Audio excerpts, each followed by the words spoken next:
Hello and welcome to The Long View with me, Jon Jordan. Today we're playing Mafia 3 Rivals, so it's about day 7 on this game. It's the mobile free-to-play version, not version really, but release alongside the Mafia 3 console game. I guess roughly in the same world, but pretty different gameplay. So this is a squad-based RPG. So we can see here, you've unlocked some characters. So a very standard kind of operation here. You have 5 in a squad. Squad members have different items, and you can see there's different kind of things that are different items and weapons that are attached to different players. You give them kind of different attributes. You can see here the switchblade, so it increases his offensive power and various other things. And he's got a car as well. Leveling up is fairly standard, so leveling up you either play the game and you level up through that progress, or you level up you can consume. So what can we consume here? Let's consume this. Consume the voodoo doll, and he's going to level up a little bit. So there we go. That item's been consumed. So very kind of standard squad-based RPG elements. Another kind of standard thing here is each kind of character has a different card sign. So we have haven't got any. I've got heart, clubs, diamonds, spades. There's a whole bunch of people to unlock. As you can see here, though, it's not graphically not a very high level kind of looking game. Very actually quite menu based. So this is kind of like the kind of your base. So you can I increase that? I've done that, haven't I? No, don't do that. So you have a base. So in this case, a gym, and you can, as you get further in the game, you can unlock different fronts. It says, which give you different environment, different kind of attributes for your squad. So here we are in this is the actual. So you can play against other squads. There's a quite nice energy system. So you use up. This kind of flame thing is actually the heat, so it's the police heat. So effectively, there's not an energy system per se, but the more you play, the hotter it gets, and the police will come down on you. So then you have to bribe them to let you play again. So it is an energy system, just not it's kind of just a nice way of doing it. I suppose more inherent within the kind of ethos of the game, the kind of setting of the game. Loot drops again, similarly you can see here. If you win the battle, this is what the loot you'll get, or you don't necessarily get all of it. Get some random versions of that, and some of it. Go back. Some of it is, so this case, the cigarette case only drops if Marcio Vinci is the crew leader. So you have to have a specific character to unlock that, to get that loot. But the one thing, let's go and quickly play a game. The one thing that I kind of find, let's say, the graphical just doesn't look very good at all. Just play this one. The one thing I do just find with this game is, obviously it's the design, it's a 18 rated game. It's just a little bit overly bloody. I don't think it needs to have all this. But I suppose it's a Mafia game, so it's kind of part of it. But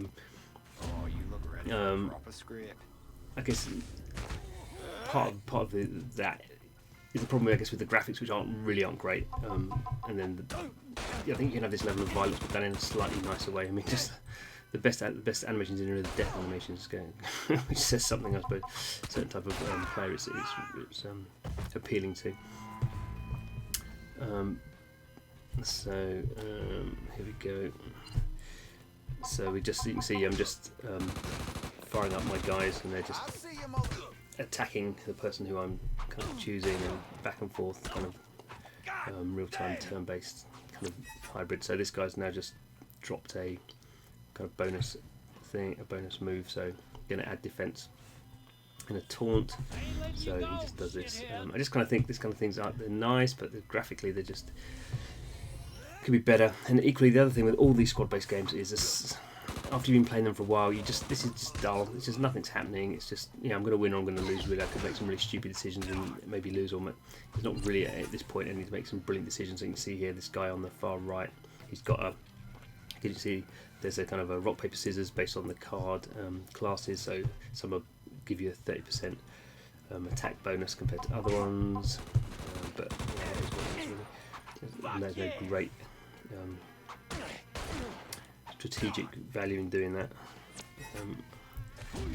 Here's his special move, even though he's not got a shotgun there. I mean, obviously that's part of the way things go in this game. But I just think there's a lot of ways this game could be better and a little more nuanced and just more enjoyable. See, one of the guys died there.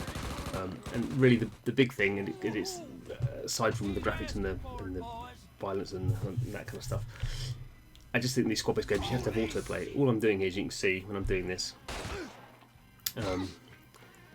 is just tapping on buttons in no particular order. You know, if there could be an autoplay, it just goes you win, then you move on to the next thing, and you basically then you let the energy system kind of run the game really. That's what you want in these kind of games. I don't want to be pressing these buttons all the time, particularly if there's things that are random drops, random loot drops. So I'm going to be playing those missions over and over again to try and get the random loot drops. There he is, and his death animation rolling around the floor. And I just kind of I found more I kind of play this game. I don't think I'm particularly squeamish, but I just find it pretty unpleasant really. And there are so many of these kind of squad-based RPGs that are, okay, most of them are in the fantasy setting. Or there's the Star Wars one, obviously, Star Wars Galaxy of Heroes, which is very successful, but obviously it is Star Wars, so it's got a specific setting. But there's competition in this genre, that's what I'm saying, and I think you just need to do something different. So maybe this kind of violent setting will appeal to some people, but equally, if you don't have autoplay, I just kind of think you can't survive in this environment. Because here I am. This is like the second mission in the game, which I've played a few times now. It just takes a long time to get through it all. There's no need to do it. So this is the heat thing you can see here. As we play on there, kind of the heat level goes up on each character. This could mean if you had a whole bunch of characters, you could keep playing and kind of have multiple decks effectively and kind of swap them out. Another nice thing here is if you survive, you get a bit more XP. I think that's quite a nice thing to do. So it's not like to say I think this game is terrible. I think there's some nice mechanics in there. I think the polish on it is not good at all. I think there's some pretty, as I say, with the autoplay is a basic fundamental mistake that you need in this environment, and not to have it just means you're not going to get people aren't going to play this game for any length of time. So which is kind of sad in a way, but equally that's the way we are. It's a very competitive world when you get free-to-play mobile games like this, and if you're not there with the way that the kind of design system is at the moment and the way the audience expects to be playing these games, then you're just not going to gain any traction at all. So there we go. That was Mafia 3 Rivals Day 7. I think we've had enough of that really. So we're going to lose that and churned out of that one. So anyway, thanks for watching. This was a long view. We play free-to-play mobile games for as long as we can. If that's your thing, don't forget to subscribe. Hope to see you.